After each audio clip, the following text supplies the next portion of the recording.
ముఖ్యమంత్రి Revanth Reddy diversion politics చేస్తూ ప్రజలను తప్పుదో పట్టిస్తున్నారని నకరేకల్ మాజీ ఎమ్మెల్యే చిరుమతి లింగయ్య తీవ్రస్థాయిలో ధ్వజమెత్తారు.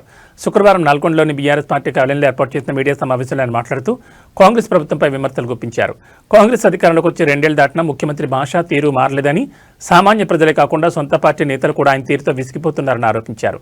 పగటిపూట సొంత పార్టీ నేతలను టార్గెట్ చేస్తూ ఇబ్బంది పెడుతున్న రేవంత్ రెడ్డి రాత్రి వేళలో మోడీ చంద్రబాబులతో చీకటి ఒప్పందాలు చేసుకుంటున్నారని విమర్శించారు. బొగ్గు కుంభకోణం వంటి కాంగ్రెస్ స్కామ్లను కేటీఆర్, హరీష్ రావు ఎండగడుతున్నందుకే వారిపై అక్రమ కేసులు బనాయిస్తున్నారని మండిపడ్డారు. ఫోన్ ట్యాపింగ్ కేసులో గతంలోనే క్లీన్ చిట్ వచ్చినా కావాలనే మళ్లీ విచారణ పేరుతో హరీష్ రావును ఇబ్బంది పెడుతున్నారని ఆగ్రహం వ్యక్తం చేశారు. కాంగ్రెస్ ఇచ్చిన హామీలను అమలు చేయడంలో విఫలమైందని, ఈ వైఫల్యాలను కప్పిపుచ్చుకోవడానికి బీఆర్ఎస్ నేతలపై అక్రమ విచారణ చేస్తున్నారని పేర్కొన్నారు. ఈ సమావేశంలో మాజీ జడ్పీటీసీలు తరాల బలరాం యాదవ్, అశోక్ రెడ్డి, సైదులు తదితరులు పాల్గొన్నారు. తెలియజేసుకుంటూ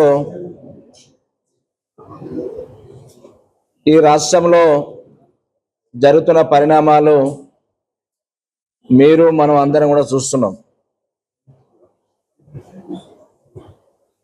కాంగ్రెస్ ప్రభుత్వం వచ్చి మన డిసెంబర్కి 2 సంవత్సరాలు పూర్తి చేసుకొని కొత్త సంవత్సరం 3వ సంవత్సరం అడుగుపెట్టిన తరుణంలోనైనా రేవంత్ రెడ్డి గారి యొక్క విధి విధానంలో కానీ ఆయన యొక్క ధోరణి కానీ ఏమైనా మారుతుందేమో అని చెప్పి తెలంగాణ ప్రజలందరూ కూడా గమనిస్తున్నారు. కానీ ఆయనలో ఏమాత్రం కూడా మార్పు వచ్చినట్టు కనబడట్లేదు.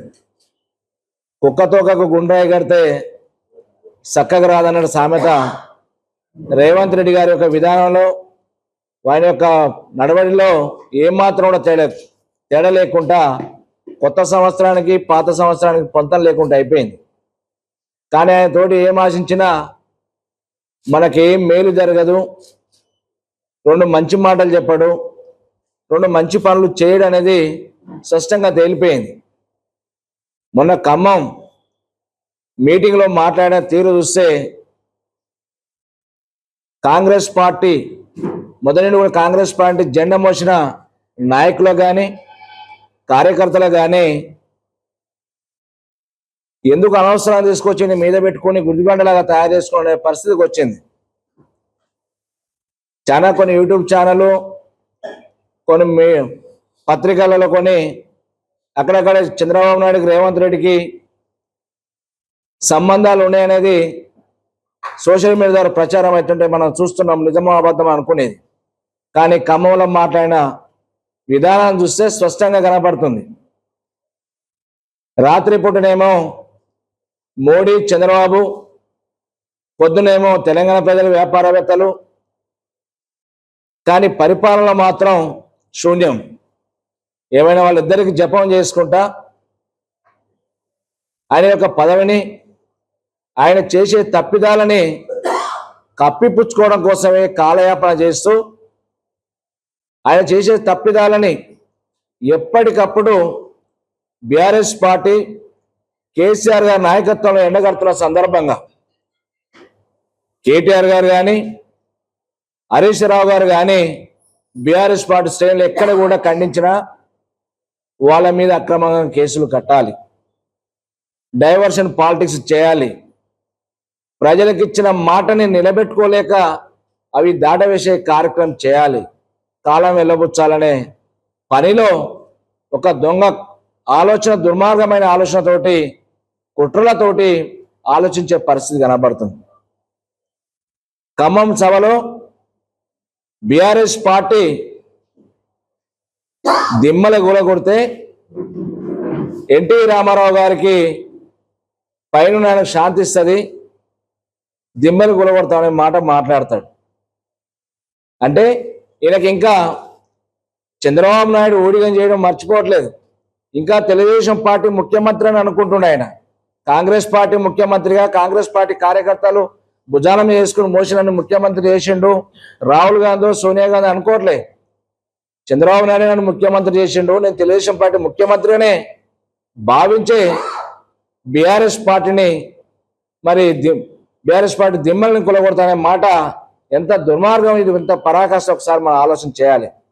అంటే ఇలా ఆయన తప్పిదాలను కప్పిపుచ్చుకోవడం కోసం ప్రతి తప్పిదాన్ని చంద్రబాబు నాయుడు మోడీతో మాట్లాడి ప్రతిదానికి క్లియరెన్స్ ఇస్తుంది కాబట్టి ఈ రకమైన మాటలు. దానికి కౌంటర్గా హరీష్ రావు గారు దిమ్మెల మీద ప్రోగ్రాం అయితేనేమి, మరి బొగ్గు గనులలో అవకతవకలు జరిగినాయి, టెండర్ ప్రాసెస్లో కూడా అవకతవకలు జరిగినాయి. టెండర్ పోయేటప్పుడు గ్లోబల్ టెండర్ అనేది దేశవ్యాప్తంగా ప్రపంచవ్యాప్తంగా కూడా పార్టిసిపేట్ చేస్తుంటారు.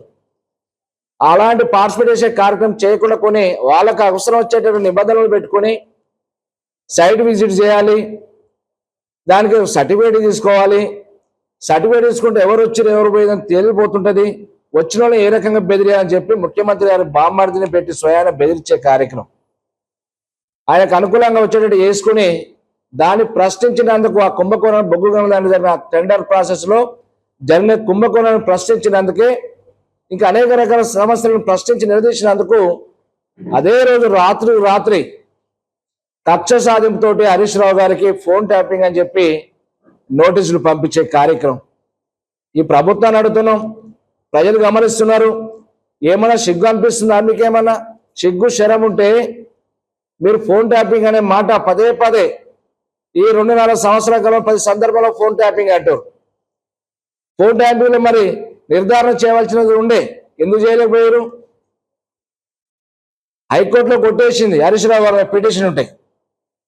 ప్రభుత్వం డబ్బులతోటి సుప్రీంకోర్టు పోతే కూడా దాంట్లో ఆయన ప్రమేయం ఏముందని చెప్పి ప్రభుత్వానికి రేవంత్ రెడ్డి అక్షాంతర చేసి కేసును సుప్రీంకోర్టులో కొట్టేస్తే, నీ బామ్మర్ది గారు చేసిన తప్పిదాలని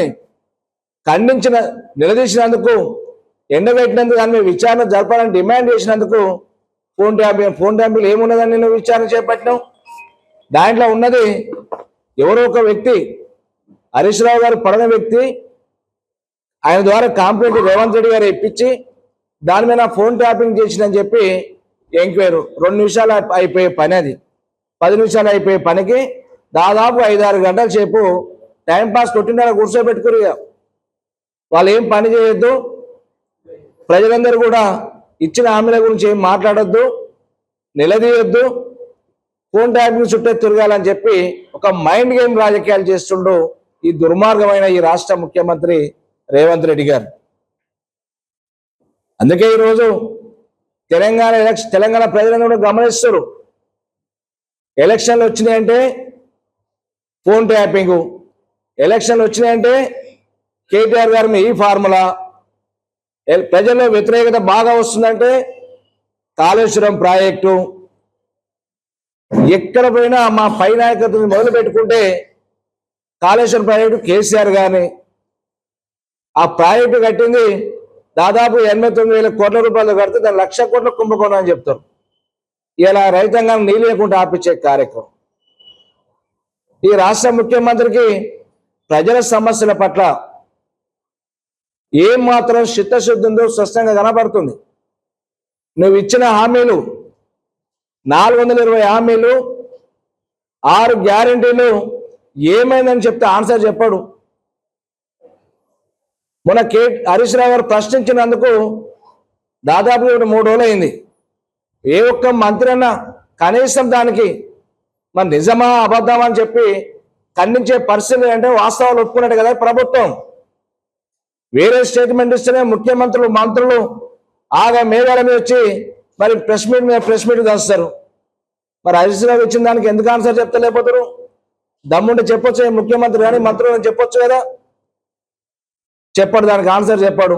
ఏమైనా కక్ష సాధింపుతోటి ఒక పోలీస్ యంత్రాంగం కాంగ్రెస్ పార్టీ కండవ కప్పుకున్నారు తప్పితే ఇవాళ ప్రజాస్వామ్యబద్ధంగా వ్యవస్థ పనిచేసే పోలీస్ వ్యవస్థ ప్రజాస్వామ్య పద్ధతిలో పనిచేస్తలేదు.